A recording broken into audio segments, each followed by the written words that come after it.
right in.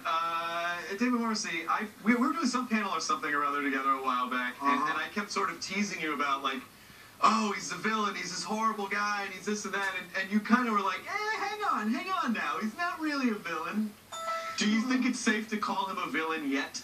Well, the mad thing, I mean, you can call him a villain. I mean, when you're playing a character, you can't think of them in those terms. You know, you've got to think of what their motivation is and what they're trying to achieve. I mean, he's certainly, he's slightly going off the scale, I would suggest. But, you know, it's about what his psychological breakdown is, really, and, you know, what his problems are mentally and stuff like that. But, yeah, he's not the nicest man. You wouldn't want to invite him back to your house at the moment. I think he's in a bit of trauma, but we don't know where he's about to go, you know. At this stage. But I'm wondering, as an actor, you know, as the guy who sort of lives with the governor, when people say things like that, do you get a little defensive of him in a way? A little bit, yeah. Some woman ran up to me the other day and she said, "I just love to hate you." And I was, that's nice. Thanks very much. So bitches yeah. But it was that, it is odd to live with him. He's quite, you do get slightly, you're looking at the world in a different way. He's quite paranoid, obviously.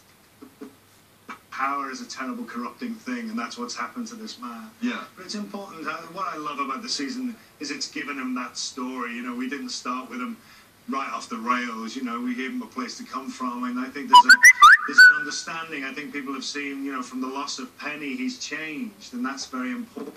The man who had something to live for. And then there's this man who has nothing to live for, and that's a very dangerous character. He is almost kind of like a sentient zombie. Like, he kind of died inside a bit, and now he's like, because I was familiar with the work before, and I kind of nerded out on you as being Jackson Lake and the next Doctor on Doctor Who, and you were such a pleasant character in there, so when they cast you, I was like, oh, David Morrissey is such a lovable guy, and then, you know, like, you really were able to... Really better than that, so that was it, you know, they knew the darker side of me, you know. Reggie, what was your, so in the last scene, you know, Daryl breaks down when he finally sees Merle. Basically, he's, for almost this entire arc for the last while, has been getting back together with Merle. So what was your reaction? Man, it was rooting for him, and situation where something flips so quickly, like a character that I hadn't liked for so long, like, you know, or loved to not like for so long. It was just incredible to see that flip inside of myself emotionally. So that was incredible.